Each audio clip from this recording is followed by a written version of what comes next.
Hello and good morning all of you.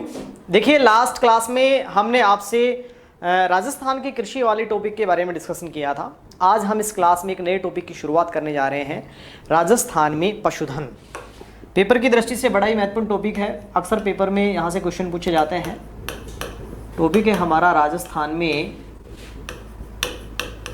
पशुधन।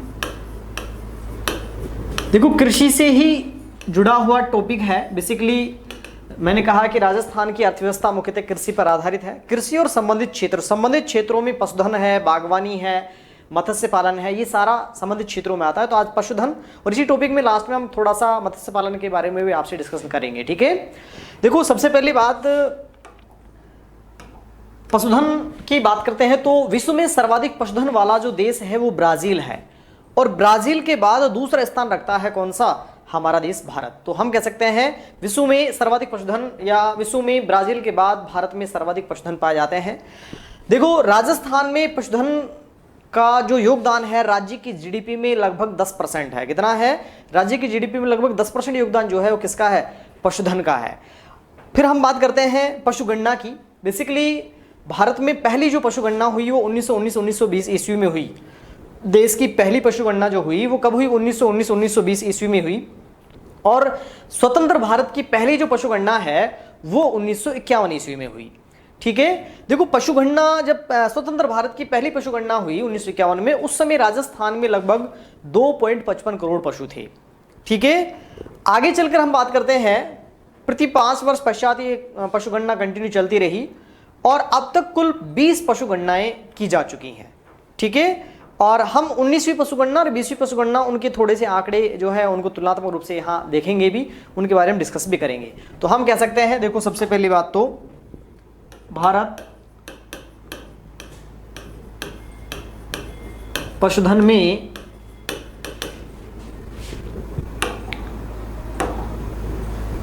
में Brazil के बाद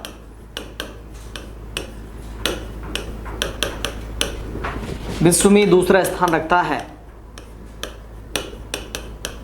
विश्व में दूसरा स्थान रखता है।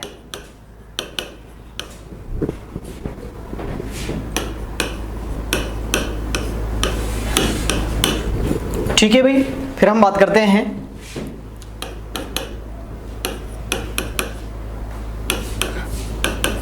राजस्थान की जीडीपी में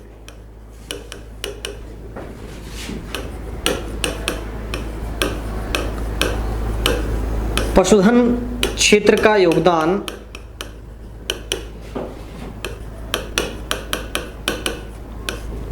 लगभग 10% है, ठीक है। नेक्स्ट, भारत में प्रथम पशुगणना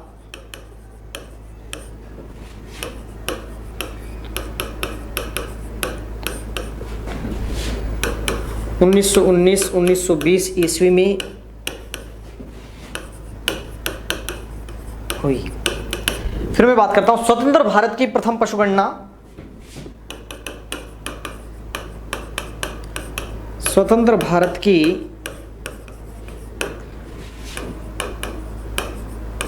प्रथम पशुगणना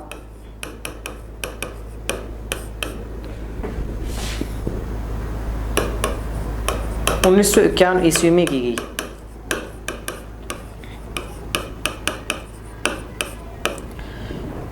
देखो सही मायने में ये जो पहली पशुगणना हुई, इस पशुगणना में या 1951 की पशुगणना में राजस्थान में कुल पशु 2.55 लाख करोड़ थे, या हम कह सकते हैं 2,55,00,000 थे, कह सकते हैं। 1951 ईस्वी की पशुगणना के समय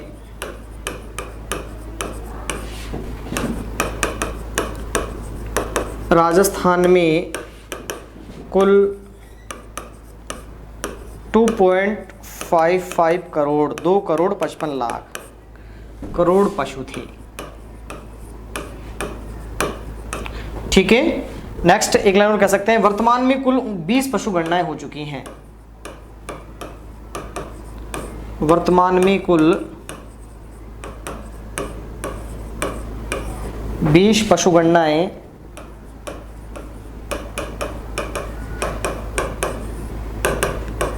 की जा चुकी हैं।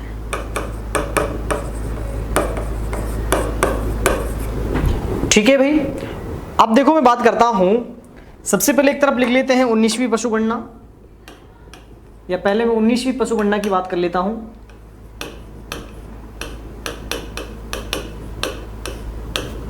उन्नीसवीं पशु गणना, देखो 19वीं जो पशु गणना है ये गणना कब हुई? 2012 में हुई। कब हुई? 2012। ये जो पशु गणना है, इस पशु गणना के आधार पर कुल पशु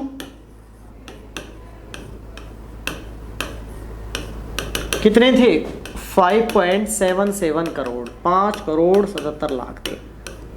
ठीक है भाई, सही मायने में देश में यूपी के बाद दूसरा स्थान। देश के कुल पशुधन का कितना प्रतिशत था? देश के कुल पशुधन का 11.27% राजस्थान में था। ठीक है भाई, तो देश में यूपी के बाद दूसरा स्थान था किसका? राजस्थान का। ठीक है भाई, अब मैं बात करता हूं सर्वाधिक पशुओं की बात करता हूं। राज्य में सर्वाधिक पशु, राज्य में सर्वाधिक पशुओं की जब मैं बात करता हूं तो सबसे ज्यादा पशु बाड़मेर में, बाड़मेर के बाद हम देखते हैं तो जोधपुर। ठीक है, न्यूनतम पशुओं की बात करता हूं तो न्यूनतम पशु थे कहां? धौलपुर जिले में। धौलपुर जिले में न्यूनतम पशु थे। ठीक है, उसके बाद फिर मैं पशु घनत्व की बात करता हूं आपसे। पशु घनत्व, पशु घनत्व की जब बात करते हैं तो 169 पशु प्रति वर्ग किलोमीटर, 169 पशु प्रति वर्ग किलोमीटर थे। इसमें देखो सर्वाधिक पशु घनत्व की बात करते हैं, सर्वाधिक पशु घनत्व की बात करते हैं तो दौसा और राजसमंद। कितना? 292। ठीक है, दौसा राजसमंद 292। न्यूनतम की बात करते हैं, न्यूनतम, तो न्यूनतम पशु घनत्व किस जिले में था? जैसलमेर जिले में था। ठीक है, देखो यहां मैं एक बात आपको बताना चाहूंगा कि ये जो पशुगणना है, राजस्थान में पशुगणना का कार्य प्रति 5 वर्ष पश्चात राजस्व मंडल अजमेर द्वारा किया जाता था, लेकिन 20वीं पशुगणना में ये केवल राजस्व मंडल के द्वारा नहीं किया गया। ठीक है, तो मैं यहां अगली लाइन लिखने जा रहा हूं। देखो ये जो पशुगणना है मैं कह सकता हूं किसके द्वारा की गई? राजस्व मंडल द्वारा प्रति 5 वर्ष पश्चात, प्रति 5 वर्ष पश्चात की जाती है। समझ में आया भाई? राजस्व मंडल अजमेर द्वारा प्रति 5 वर्ष पश्चात पशुगणनाएं की जाती है। बेसिकली ये 19वीं जो पशुगणना है ये तो राजस्व मंडल के द्वारा की गई, लेकिन 20वीं पशुगणना केवल अकेले राजस्व मंडल कहां पड़ता है? अजमेर में। इसका मुख्यालय कहां है? अजमेर में है। तो 20वीं पशुगणना केवल राजस्व मंडल के द्वारा नहीं की गई, उसमें राजस्व मंडल के साथ साथ पशु निदेशालय भी शामिल था। ठीक है, उन दोनों ने मिलकर 20वीं पशुगणना की। ठीक है, इससे पहले अब तक राजस्व मंडल अजमेर के द्वारा ही राजस्थान में प्रति 5 वर्ष पश्चात पशुगणनाएं की जाती थी। ठीक है, तो नेक्स्ट मैं बात करता हूं 20वीं पशुगणना।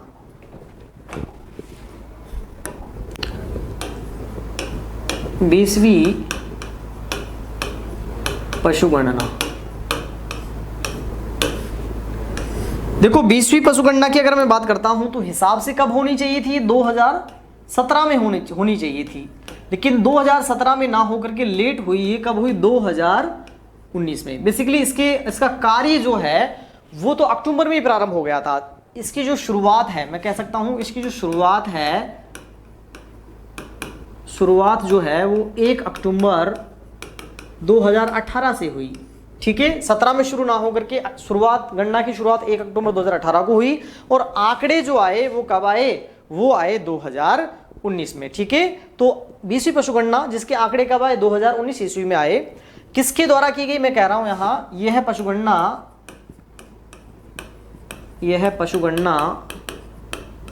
राजस्व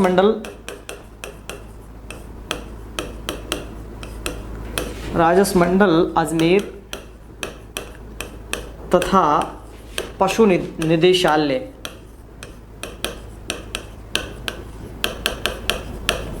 निदेशालय कहां पड़ता है, जयपुर।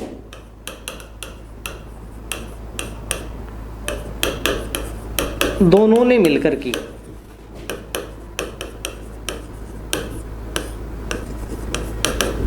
ठीक है भाई, देखो ये जो पशुगणना है, मैंने कहा इसके आंकड़े जो निकल के आए वो कब निकल के आए, आंकड़े निकल के आए 15 अक्टूबर 2019 को। आंकड़े निकल के आए, आंकड़े प्रकाशित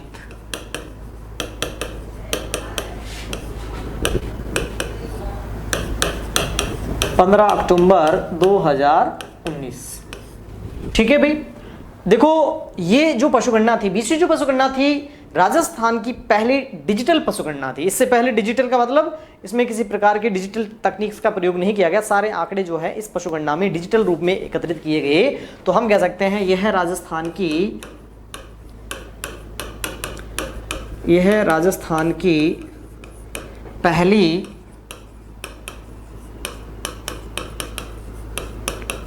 डिजिटल पशुगणना थी।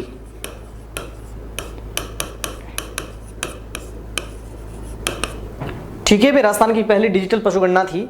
बेसिकली कुल पशुओं की बात करते हैं तो कुल पशु राजस्थान में इस पशुगणना के अनुसार कुल पशुओं की अगर मैं बात करता हूं तो कुल पशु थे कितने, 5,68,00,000, 5.68 करोड़। और देखो लास्ट जो पशुगणना हमने पढ़ी थी उसमें कुल पशु कितने थे, 5,77,00,000। इसका मतलब 5.77 से घटकर कितने हो गए, 5.68 हो गए हैं। मतलब क्या हो गई, कमी हो गई। क्या हो गई, 5.77 से घटकर 5.68 हो गए हैं। तो अब मैं यहां कह सकता हूं, क्या कह सकता हूं, 2012 की तुलना में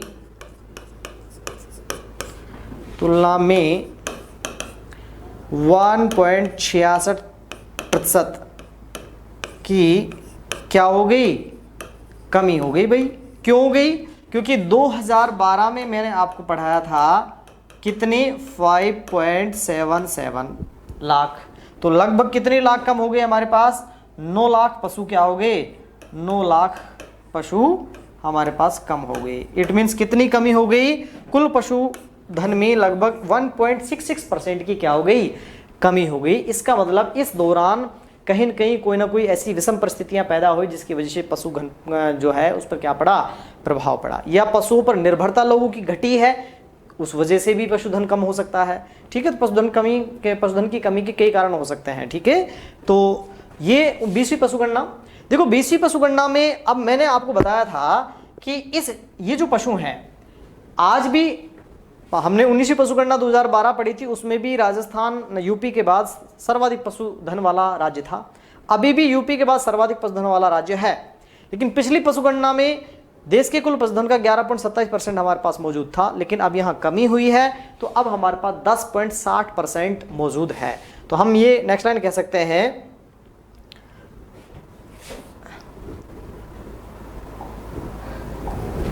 नेक्स्ट में कह सकता हूं 20वीं पशुगणना के आधार पर, ये 2019 में आंकड़े आए, के आधार पर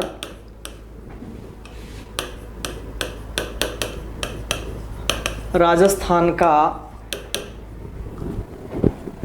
यूपी के बाद, उत्तर प्रदेश के बाद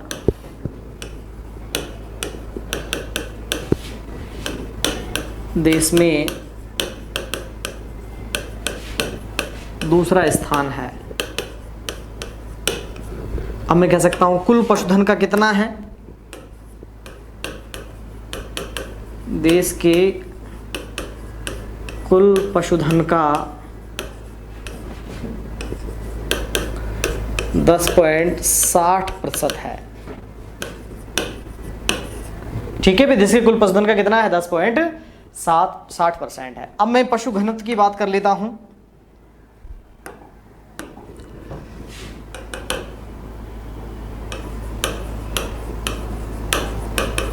पशु घनत्व, देखो पशु घनत्व जो है लास्ट पशु गणना में 169 था, यहां थोड़ा सा डिक्रीज हुआ, लगभग 160 पशु प्रति वर्ग किलोमीटर पशु घनत्व रहा।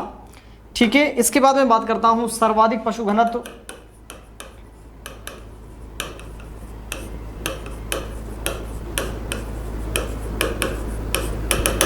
सर्वाधिक पशु घनत्व की बात करते हैं तो हमारे पास वो ही दौसा और राजसमंद 292। ठीक है, और न्यूनतम की बात करते हैं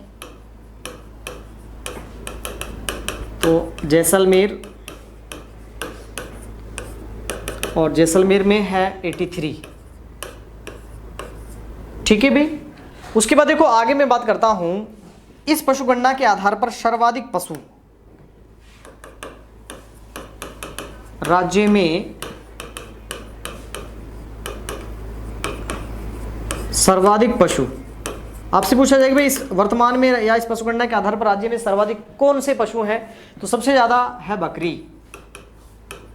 बकरी के बाद फिर हम देखते हैं तो गाय, गाय के बाद फिर हम देखते हैं तो भैंस, और फिर हम देखते हैं तो भेड़। ये क्रम है, सबसे ज्यादा पशु बकरी है, फिर गाय है, फिर भैंस है, उसके बाद भेड़ है।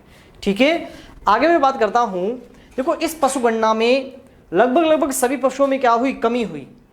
केवल हम देखें गाय और भैंस, ये दो पशु ऐसे थे जिनकी संख्या में क्या हुई, वृद्धि हुई। तो मैं आपसे कहूं कि भाई 20वीं पशुगणना के आधार पर सर्वाधिक वृद्धि किस पशुधन में हुई, तो भैंसों में सबसे ज्यादा वृद्धि हुई।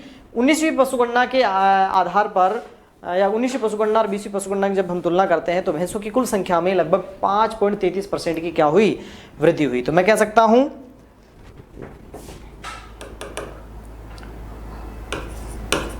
इस पशुगणना में सर्वाधिक वृद्धि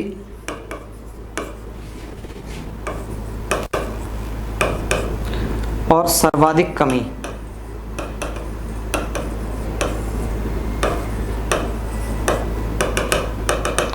सर्वाधिक वृद्धि की जब मैं बात करता हूं तो मैंने अभी कहा सबसे ज्यादा वृद्धि कौन से पशुधन में हुई, भैंस में हुई। कितनी हुई, 5.33% की वृद्धि हुई। ठीक है, कमी की बात करता हूं, सबसे ज्यादा कमी किस में हुई, तो सबसे ज्यादा कमी हुई गधों में, और कितनी हुई, 71.31%, बहुत ज्यादा कमी हुई। ठीक है भाई, तो कमी में देखा जाए तो सबसे ज्यादा वृद्धि तो भैंसों में हुई और सबसे ज्यादा कमी जो है वो किसमें हुई, गधों में हुई। कितनी कमी हुई, हम यहाँ माइनस लगा देते हैं, -71.31%, यहाँ प्लस कर देते हैं 5.33%। ठीक है भाई, देखो आगे में बात करें, ये मोटे मोटे से आंकड़े हमारे पास 20वीं पशुगणना के हैं। एग्जैक्टली बहुत ज़्यादा आंकड़ों का प्रकाशन प्रॉपर रूप से नहीं हो पाया है, तो जितने आंकड़े हमारे पास अवेलेबल हैं उनके बारे में मैंने यहाँ आपसे डिस्कशन कर लिया है। अब मैं नेक्स्ट बात करता हूँ राजस्थान में सबसे ज़्यादा ऊन का उत्पादन, ऊन उत्पादन की बात कर लेता हूँ मैं आपसे।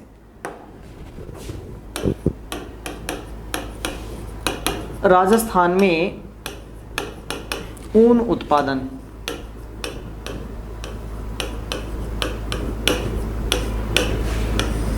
देखो ऊन उत्पादन की जब मैं आपसे बात करता हूं तो राजस्थान में सबसे ज्यादा, देश में सबसे ज्यादा ऊन उत्पादन कहाँ होता है, राजस्थान में होता है। और राजस्थान में सबसे ज्यादा ऊन उत्पादन जो है वो जोधपुर, बाड़मेर, नागौर जिलों में होता है। मैं कह सकता हूं देश में सर्वाधिक उत्पादन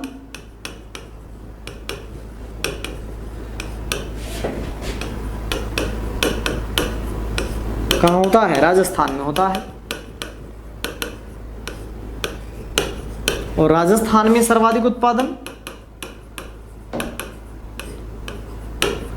राजस्थान में सर्वाधिक उत्पादन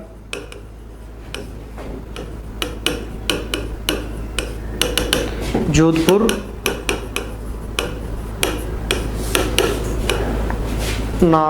जोधपुर, बाड़मेर और नागौर। आपसे पूछा जाए न्यूनतम ऊन उत्पादन, तो राजस्थान में न्यूनतम ऊन उत्पादन जो है वो होता है झालावाड़ जिले में। कहाँ होता है? झालावाड़ में। ठीक है भाई, तो ये तो हुई किसकी बात? ऊन उत्पादन की बात हुई। उसके बाद नेक्स्ट मैं बात करता हूं आपसे ऊन उत्पादन के बाद नेक्स्ट हम बात करते हैं मांस उत्पादन। मांस उत्पादन, तो देश में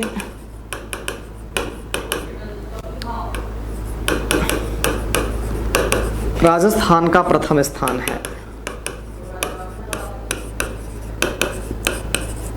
ठीक है, भी मांस उत्पादन की बात हो गई।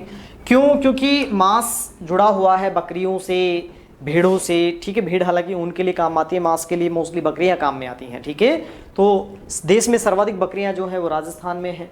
ठीक है, तो ओवरऑल हम देख सकते हैं कि मांस उत्पादन में राजस्थान का कौन सा स्थान है? पहला स्थान है। उसके बाद नेक्स्ट में देखता हूं दुग्ध उत्पादन या दूध उत्पादन।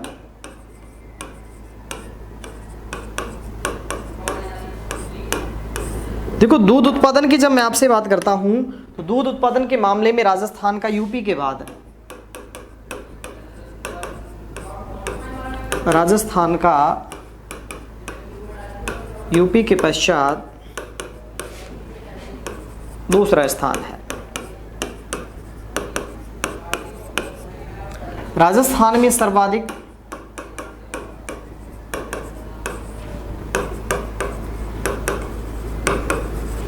सर्वाधिक उत्पादन जो है कहाँ होता है? जयपुर जिले में होता है। न्यूनतम की बात कर लूं,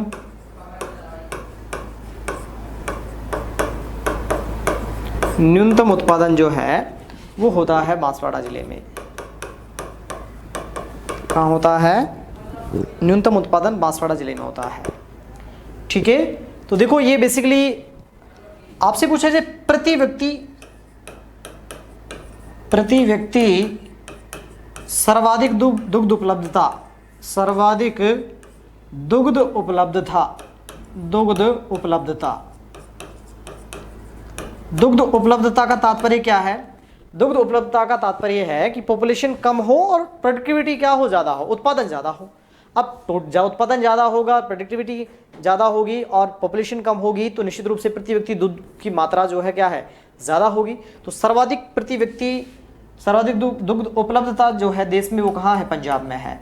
राजस्थान की बात करते हैं, राजस्थान में पाली जिला जो है वहाँ सर्वाधिक प्रति व्यक्ति दूध की उपलब्धता है। इसका मतलब ये है कि पाली की पॉपुलेशन कम है, वहाँ दूध का उत्पादन ज़्यादा होता है, तो प्रति व्यक्ति जो दूध की मात्रा है वो सबसे ज़्यादा कहाँ आती है? पाली में आती है। ठीक है, तो ऐसे करके हमने प्रारंभिक तौर पर कुछ आंकड़ों की चर्चा आपसे यहाँ कर ली है। ठीक है, अब मैं देखो ये इस चैप्टर को हम 3 खंडों में देखेंगे ओवरऑल। सबसे पहला खंड हमने पढ़ लिया है, दूसरा खंड प्रमुख पशु और उनकी नस्लों के बारे में डिस्कशन करेंगे, और तीसरे खंड के तौर पर हम देखेंगे बहुत सारे क्या संस्थान जो है या पशुधन से संबंधित योजनाएं वगैरह जो हैं उनके बारे में बात करेंगे। ठीक है, तो आगे मैं बात कर रहा हूं। देखो अगला जो खंड है हमारा वो है प्रमुख पशु एवं उनकी नस्लें। सेकंड हम इसको सेकंड पार्ट बांट लेते हैं, प्रमुख पशु एवं उनकी नस्लें, उनकी नस्लें। ठीक है, इसी क्रम में देखो हम सबसे पहले आपसे बात कर रहे हैं, सबसे पहला है हमारे पास गाय। फर्स्ट हम बात कर रहे हैं किसके बारे में? गाय के बारे में। देखो गाय जो है, गाय के बारे में अगर मैं आपसे बात करता हूं तो सर्वाधिक गाय राजस्थान में, सर्वाधिक गाय कहां? उदयपुर जिले में। सर्वाधिक गाय कहां मिलती हैं? उदयपुर में। और न्यूनतम की बात करता हूं मैं,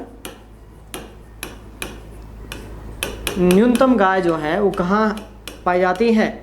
धौलपुर जिले में।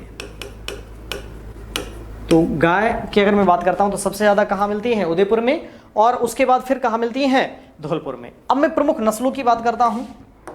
प्रमुख नस्लें, प्रमुख नस्लें, प्रमुख नस्लों में सबसे पहली जो नस्ल है वो है गिर, अजमेरा, या इसी को बोलते हैं रेंडा। गिर, अजमेरा या रेंडा। देखो ये जो गाय है मोस्टली कहाँ मिलती है? अजमेर, टोंक, भीलवाड़ा। अजमेर, टोंक, भीलवाड़ा जिलों में मुख्यतः ये गाय मिलती है। देखो मोस्टली की बात करेंगे, ऐसा नहीं कि भाई कोई एक नस्ल खरीद के अलवर में लिया है तो अलवर में मिल जाएगी, ऐसा नहीं। मुख्यतः सबसे ज्यादा जो है कहाँ मिलती है? अजमेर में मिलती है, टोंक मिलती है, भीलवाड़ा मिलती है। देखो इसकी जो उत्पत्ति हुई, उत्पत्ति जो है वो गिरवन गुजरात में हुई। गिरवन, और गिरवन कहाँ पड़ते हैं? गुजरात में। ठीक है, गिर अभयारण्य नेशनल पार्क भी है, तो गिरवन गुजरात में इसकी उत्पत्ति हुई, इसलिए इसका नाम पड़ा क्या? गिर। चूंकि अजमेर में सबसे ज्यादा पाई जाती है इसलिए नाम है इसका अजमेरा, और शेष राजस्थान में ये कहलाती है रेंडा। तो हम कह सकते हैं ये है अजमेर में अजमेरा, तथा शेष राजस्थान में,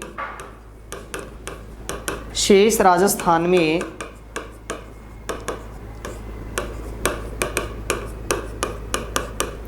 रेंडा के नाम से जानी जाती हैं, जानी जाती है।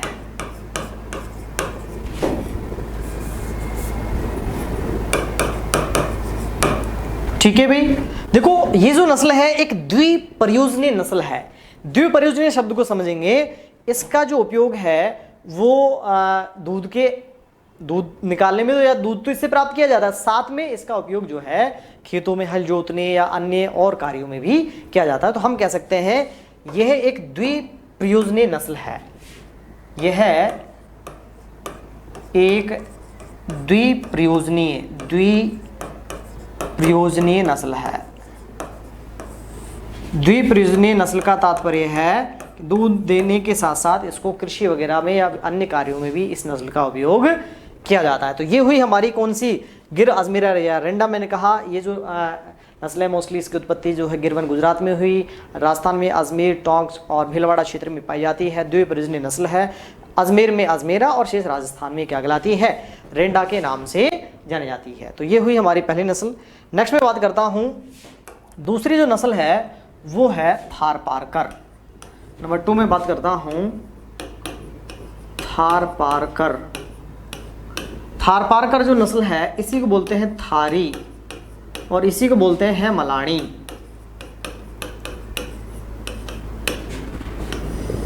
देखो ये जो नस्ल है ये नस्ल राजस्थान में जैसलमेर, बाड़मेर, ये जो क्षेत्र है जैसलमेर, बाड़मेर, ठीक है, जैसलमेर बाड़मेर जिलों में मुख्यतः ये नस्ल हमें देखने को मिलती है। इसकी जो उत्पत्ति है पाकिस्तान के थारपारकर क्षेत्र में हुई, इसलिए इसका नाम पड़ा थारपारकर, थारी या मलानी। ठीक है भाई, मलानी क्षेत्र में राजस्थान में मलानी पड़ता है, गुढ़ा मलानी तहसील पड़ती है कहाँ? बाड़मेर में। तो यहाँ ही देखने को मिलती है। तो हम कह सकते हैं इसकी उत्पत्ति जो है उत्पत्ति जो है वो कहाँ हुई? थारपारकर, थारपारकर क्षेत्र। अब तो थारपारकर डिस्ट्रिक्ट भी है सिंध प्रांत का, ठीक है, पाकिस्तान, यहां इसकी उत्पत्ति हुई। देखो ये जो नस्ल है बेसिकली इतना ध्यान रखना है इसके बारे में कि भाई ये मोस्टली पाई कहाँ जाती है, क्योंकि जनरली क्वेश्चन पूछा जाता है, एक तरफ नस्ल लिख देते हैं, दूसरी तरफ क्या लिख देते हैं? जिले लिख देते हैं, युग्म को क्या करिए? सुमिलित कीजिए। तो थारपारकर, थारी या मलानी जो है जैसलमेर, बाड़मेर, जालोर इन क्षेत्रों में ये देखने को मिलती है। जालोर भी लिख दें तो कोई दिक्कत नहीं लिखें तो भी कोई विशेष फर्क पड़ने वाली बात नहीं है, क्योंकि हम ये जो टॉपिक है इनमें मोस्टली बात करते हैं। ठीक है, तो थारपारकर, थारी या मलानी हुई। उसके बाद नेक्स्ट में बात करता हूं अगली जो नस्ल है हमारी वो है कांकरेज। कांकरेज जो है इसी को बोलते हैं सांचोरी। क्या बोलते हैं? कांकरेज, इसी को बोलते हैं क्या? सांचौरी। अब देखो नाम से ही लग रहा है सांचौर क्षेत्र तो जालोर में है, ठीक है, तो मोस्टली जालोर में पाई जाती है, या हम कह सकते हैं काकरेज नस्ल जो है इसकी उत्पत्ति कच्छ गुजरात से हुई। अब कच्छ गुजरात से हुई तो गुजरात के समीपवर्ती जो राजस्थान का क्षेत्र है वहां मोस्टली ये नस्ल पाई जाती है। तो हम कह सकते हैं कहाँ पाई जाती है मुख्यतः ये जो नस्ल है ये पाई जाती है जालोर, सिरोही, पाली, ठीक है, जालोर, सिरोही, पाली जिलों में मुख्यतः ये नस्ल पाई जाती है, ठीक है। मैं बात करता हूं उत्पत्ति की। इसकी जो उत्पत्ति है वो कहाँ हुई? कच्छ गुजरात में हुई, ठीक है, भी कच्छ गुजरात में इसकी उत्पत्ति हुई। और राजस्थान में सर्वाधिक संख्यात्मक दृष्टि से सर्वाधिक संख्या में पाई जाने वाली जो गाय है वो कौन सी है? इस नस्ल की है। तो मैं कह सकता हूं राजस्थान में सर्वाधिक गायें इसी नस्ल की पाई जाती हैं।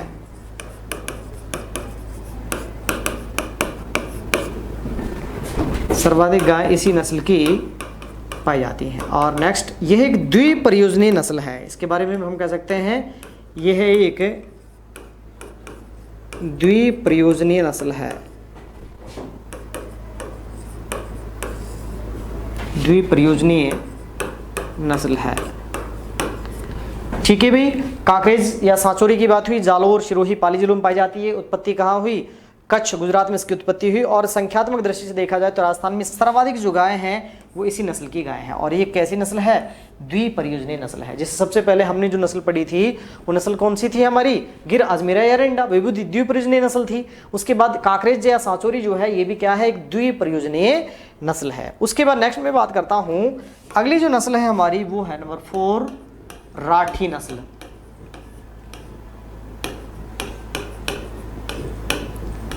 देखो राठी जो नस्ल है, इस नस्ल की गाय सबसे ज़्यादा हमें श्री गंगानगर, हनुमानगढ़ इन जिलों में देखने को मिलती है।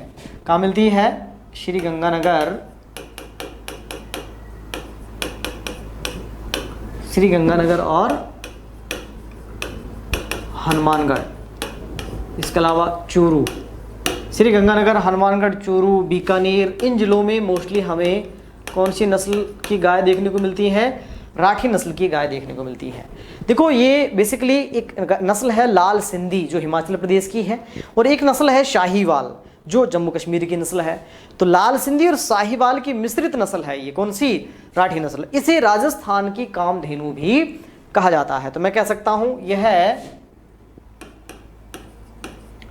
लाल सिंधी। ये कहाँ की नस्ल है? हिमाचल प्रदेश की। हिमाचल, लाल सिंधी हिमाचल प्रदेश, तथा साहीवाल। साहीवाल कहाँ की है? साहीवाल J&K की है ये, की एक मिश्रित नस्ल है। मिश्रित नस्ल है,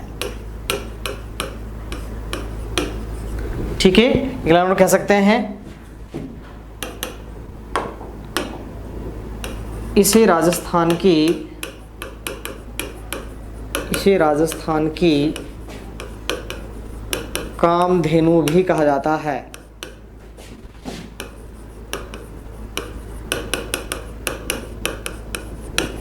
ठीक है, ये क्वेश्चन पेपर पूछा जाता है, राजस्थान की कामधेनु किसे कहा जाता है? तो राठी नस्ल की गाय राजस्थान की कामधेनु कहलाती है, जो मोस्टली श्रीगंगानगर, हनुमानगढ़, या हम कह सकते हैं हरियाणा से टच करने वाला जो भूभाग है श्रीगंगानगर, हनुमानगढ़, चूरू, ये जो क्षेत्र इसमें मोस्टली इस नस्ल की गाय मिलती है, और इसे हमने कहा राजस्थान की कामधेनु। अगली जो नस्ल है नंबर 5 हम देखते हैं, वो है कौन सी नस्ल? नागौरी नस्ल। देखो नागौरी जो नस्ल है, इसकी जब हम आपसे बात करते हैं तो ये मोस्टली नागौर, नाम से पता लग रहा है नागौर क्षेत्र, नागौर। इसके अलावा ये मिलती है हमें कहाँ? अजमेर। इसके अलावा हमें मिलती है जोधपुर। देखो ये जो नस्ल है बेसिकली इसकी उत्पत्ति की मैं बात करता हूं। उत्पत्ति सुहालक क्षेत्र, सुहालक क्षेत्र नागौर में इसकी क्या हुई, उत्पत्ति हुई। और इस नस्ल की प्रमुख जो विशेषता है, इस नस्ल के जो बैल हैं वो बोझा ढोने और खेती कार्यों में प्रयोग में लिए जाते हैं। इस नस्ल के बैल, इस नस्ल के बैल बोझा ढोने, बोझ ढोने तथा भार खींचने, कृषि कार्यों के लिए सर्वोत्तम माने जाते हैं, सर्वोत्तम माने जाते हैं। तो बोझा ढोने, भार खींचने, इसके अलावा कृषि कार्यों के लिए सर्वश्रेष्ठ माने जाने वाले जो नस्ल है वो कौन सी नस्ल मानी जाती है हमारी, वो नस्ल है नागौरी नस्ल। और नागौर में भी मैंने इसकी उत्पत्ति की आपसे बात की है, तो सुहालक क्षेत्र, सुहालक क्षेत्र नागौर में इस नस्ल की क्या हुई, उत्पत्ति हुई। ठीक है, तो पांचवी नस्ल हमारी हुई कौन सी, नागौरी। नेक्स्ट में बात करता हूं अगली जो नस्ल है हमारी नंबर 6, छठी जो नस्ल है वो है हरियाणवी नस्ल, हरियाणवी नस्ल। देखो हरियाणवी जो नस्ल है वो हमें शेखावाटी क्षेत्र में देखने को मिलती है। कहाँ मिलती है, क्षेत्र में बात करता हूं, क्षेत्र सीकर, चूरू, झुंझुनू, सीकर, चूरू, झुंझुनू में मोस्टली हमें इस नस्ल की गाय देखने को मिलती है। इनकी उत्पत्ति जो है हिसार हरियाणा में हुई। उत्पत्ति जो है कहाँ मानी जाती है, हिसार, हिसार हरियाणा। ठीक है भाई, तो ये हमारी कौन सी नस्ल हुई, ये नस्ल हुई हमारी हरियाणवी नस्ल। अगली जो नस्ल है वो है मालवी नस्ल। नंबर नेक्स्ट में बात करता हूं, नंबर नेक्स्ट है हमारे पास नंबर 7, मालवी, मालवी नस्ल। अब देखो नाम से पता लग रहा है हमें, नाम से क्या पता लग रहा है, मालवा क्षेत्र। और मालवा क्षेत्र मतलब एमपी वाला, एमपी का मतलब झालावाड़, चित्तौड़गढ़, इन जिलों में मोस्टली पाई जाने वाली जो नस्ल है वो कौन सी नस्ल है, मालवी नस्ल। कहाँ पाई जाती है, झालावाड़, प्रतापगढ़, एमपी से टच करने वाला जो भूभाग है चित्तौड़गढ़, झालावाड़, प्रतापगढ़, चित्तौड़गढ़ जिलों में मोस्टली नस्ल पाई जाती है। नस्ल है हमारी कौन सी नस्ल, मालवी नस्ल। मालवी नस्ल के बाद अगली जो नस्ल है वो है कोठी नस्ल, कोठी नस्ल। देखो कोठी जो नस्ल है बेसिकली अलवर और भरतपुर जिलों में नस्ल पाई जाती है और गाय की नस्लों में सबसे शक्तिशाली नस्ल इसको माना जाता है। तो मैं कह सकता हूं यह कहां पाई जाती है, अलवर और भरतपुर में। और हम कह सकते हैं यह, इसे गाय की नस्लों में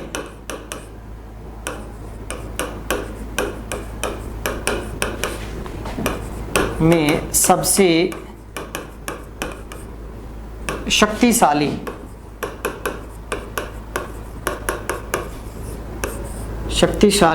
नस्ल माना जाता है।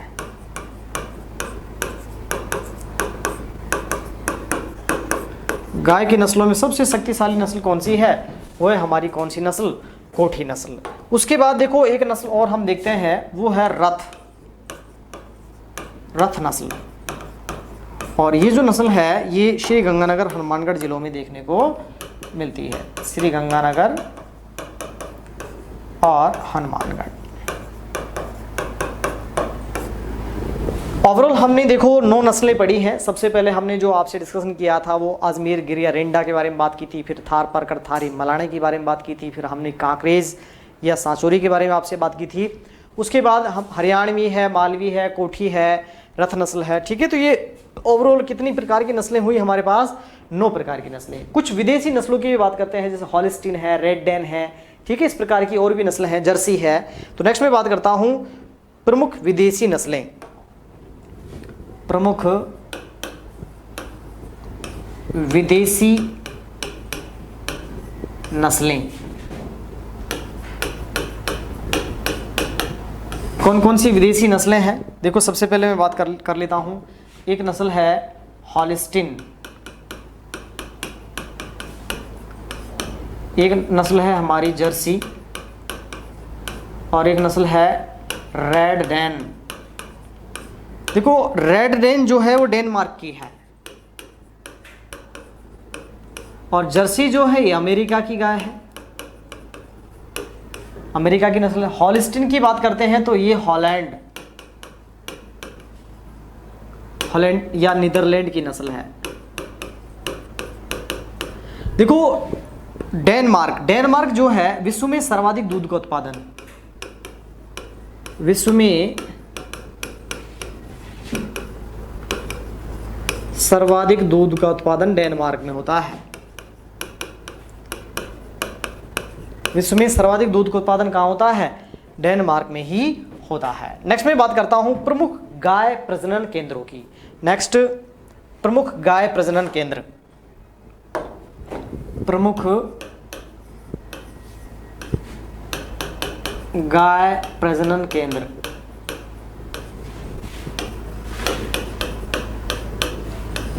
प्रमुख गाय प्रजनन केंद्रों में सबसे पहले मैं बात करता हूं चौहटन बाड़मेर।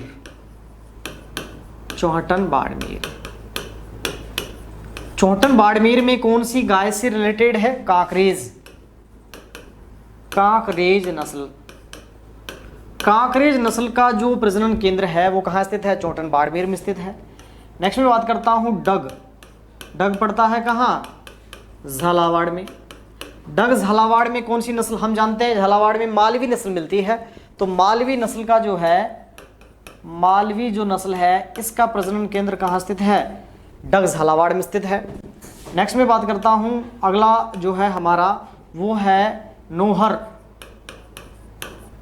हनुमानगढ़, और नौहर हनुमानगढ़ में कौन सी नस्ल? राठी नस्ल। राठी नस्ल का जो प्रजनन केंद्र है वो नौहर हनुमानगढ़ में है। इसको गोवत्स परिपालन केंद्र भी बोलते हैं। क्या बोलते हैं? गोवत्स परिपालन केंद्र।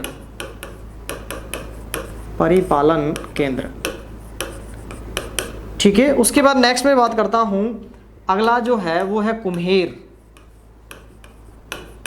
कुम्हेर पड़ता है कहां? भरतपुर में। और ये कौन सी नस्ल से संबंधित है? हरियाणवी नस्ल। हरियाणवी जो नस्ल है उस नस्ल से संबंधित जो प्रजनन केंद्र है वो कहाँ है? कुम्हेर भरतपुर में स्थित है। अगला जो है नंबर 5 में बात करता हूँ वो है सूरतगढ़ श्रीगंगानगर। सूरतगढ़ श्रीगंगानगर में कौन सी नस्ल का प्रजनन केंद्र है? थारपारकर नस्ल का प्रजनन केंद्र है। अब देखो यहां से पेपर की दृष्टि से महत्वपूर्ण कौन सा है वो यहां मैं आपसे डिस्कस करता हूं। सबसे पहला जो महत्वपूर्ण है वो है, यहां देखो हरियाणवी नस्ल का कुम्हेर भरतपुर में है। हरियाणवी नस्ल जो है सीकर चूरू झुंझुनू में पाई जाती है और उसका प्रजनन केंद्र कहां है? कुम्हेर भरतपुर में है। थारपारकर जो नस्ल है ये जैसलमेर बाड़मेर में पाई जाती है, लेकिन इसका प्रजनन केंद्र कहां स्थित है? सूरतगढ़ श्रीगंगानगर में है। ठीक है, तो ऐसे करके ये 2-3 जो है ये पेपर की दृष्टि से क्या है? महत्वपूर्ण है। अब राठी नस्ल पाई श्रीगंगानगर हनुमानगढ़ क्षेत्र में जाती है तो उसका प्रजनन केंद्र भी वही है। मालवी नस्ल पाई कहाँ जाती है? झालावाड़ प्रतापगढ़ चित्तौड़गढ़ जिलों में पाई जाती है। मालवा क्षेत्र के आसपास टच करने वाले भूभाग में पाई जाती है तो वहीं उसका प्रजनन केंद्र होगा। ठीक है, तो बाकी तो कोई दिक्कत नहीं है। लास्ट के 2 जो हैं कुम्हेर भरतपुर और कौन सा? सूरतगढ़ श्रीगंगानगर, इनको ध्यान रखना है, यहाँ अक्सर गलती होने की संभावना रहती है। ठीक है, तो ये हुई प्रमुख गाय प्रजनन केंद्रों की बात। नेक्स्ट में बात करता हूं कुछ महत्वपूर्ण तथ्य, अन्य महत्वपूर्ण तथ्य किससे संबंधित? गायों से संबंधित। गायों से संबंधित अन्य महत्वपूर्ण तथ्यों की अगर हम बात करते हैं तो सबसे पहला जो तथ्य है वो है राजस्थान में कामधेनु विश्वविद्यालय। कामधेनु विश्वविद्यालय की बात करते हैं, कहाँ स्थित है? आपसे पूछा जाएगा राजस्थान में कामधेनु विश्वविद्यालय कहाँ स्थित है, तो कामधेनु विश्वविद्यालय स्थित है पथमेड़ा जालोर में स्थित है। ठीक है। आपसे पूछा जाए राजस्थान में सबसे बड़ी गौशाला कहाँ है? राजस्थान में सबसे बड़ी गौशाला, राजस्थान में सबसे बड़ी गौशाला जो है आनंद वन, आनंद वन। और ये भी कहाँ स्थित है? पथमेड़ा जालोर में स्थित है, पथमेड़ा। तो राजस्थान में सबसे बड़ी जो गौशाला है वो पथमेड़ा जालोर में स्थित है। नेक्स्ट में बात करता हूँ राजस्थान में प्रथम गौमूत्र रिफाइनरी, गौमूत्र रिफाइनरी। तो राजस्थान में गौमूत्र जो रिफाइनरी है वो कहाँ स्थित है? ये भी पथमेड़ा जालोर में ही स्थित है। देखो मैंने 2-3 बातें की है। राजस्थान में विश्वविद्यालय, कामधेनु विश्वविद्यालय पथमेड़ा जालोर में है। गौमूत्र रिफाइनरी कहाँ है? पथमेड़ा जालोर में है। सबसे बड़ी सबसे बड़ी जो गौशाला है वो भी पथमेड़ा जालोर में है। इसके बाद नेक्स्ट में बात करता हूं सबसे बड़ा गौमूत्र बैंक, गौमूत्र बैंक। तो राजस्थान में सबसे बड़ा जो गौमूत्र बैंक है वो सांचौर जालोर में है। तो देखो जालोर से रिलेटेड हमने 4 पॉइंट यहाँ डिस्कशन कर लिए हैं। उसके बाद अगला पॉइंट है गौ संवर्धन फार्म, गौ संवर्धन फार्म। तो राजस्थान में गौ संवर्धन फार्म की बात करते हैं तो बस्सी, और बस्सी पड़ता है कहाँ? जयपुर। बस्सी जयपुर में राजस्थान में गौ संवर्धन फार्म है। उसके बाद नेक्स्ट में बात करता हूँ bull mother farm, bull mother farm, ये चांदनगांव जैसलमेर में है।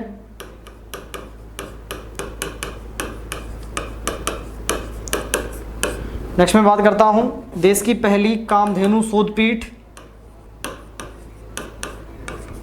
देश की पहली कामधेनु शोधपीठ,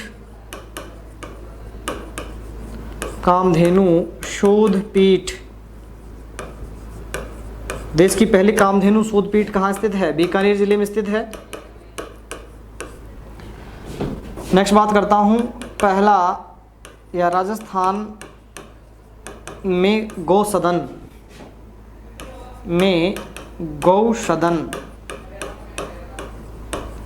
राजस्थान में गौसदन की बात की जाती है तो एक दौसा में है,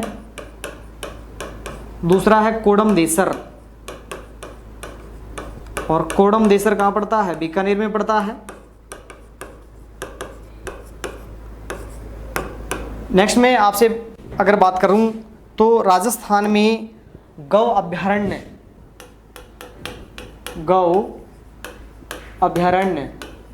तो राजस्थान में जो गौ अभ्यारण्य बनाया जाना प्रस्तावित है वो कहाँ बनाया जाना प्रस्तावित है? बीकानेर जिले में बनाया जाना प्रस्तावित है। तो इस प्रकार से देखो बहुत सारे अन्य महत्वपूर्ण तथ्यों की मैंने आपसे बात की है। कामधेनु विश्वविद्यालय पथमेड़ा जालोर है। राजस्थान में पहली गौशाला आनंदवन गौशाला है, कहाँ से? पथमेड़ा जालोर में है। प्रथम गौमूत्र बैंक जो है वो भी पथमेड़ा जालोर में है। ठीक है। इसके अलावा मैं बात करता हूँ राजस्थान प्रथम गौमूत्र रिफाइनरी जो है ये भी पथमेड़ा जालोर में स्थित है। सबसे बड़ा जो गौमूत्र बैंक है सांचौर जालोर में स्थित है। गौ संवर्धन फार्म की बात करते हैं तो बस्सी जयपुर में है। बुल मदर फार्म की बात करते हैं तो चांदनगांव जैसलमेर में स्थित है। राजस्थान की पहली कामधेनु शोधपीठ जो है वो कहाँ? बीकानेर में है। राजस्थान में गौसदन की बात करते हैं तो 2 गौसदन है, एक दौसा में है, दूसरा कोडम देसर कहाँ है? बीकानेर में है। इसके अलावा देखो गौमूत्र से फिनाइल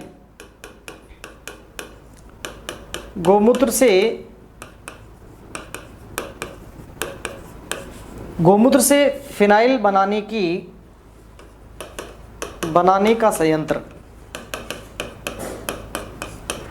एक गौशाला है हिंगोनिया, और हिंगोनिया गौशाला कहाँ स्थित है? जयपुर में स्थित है।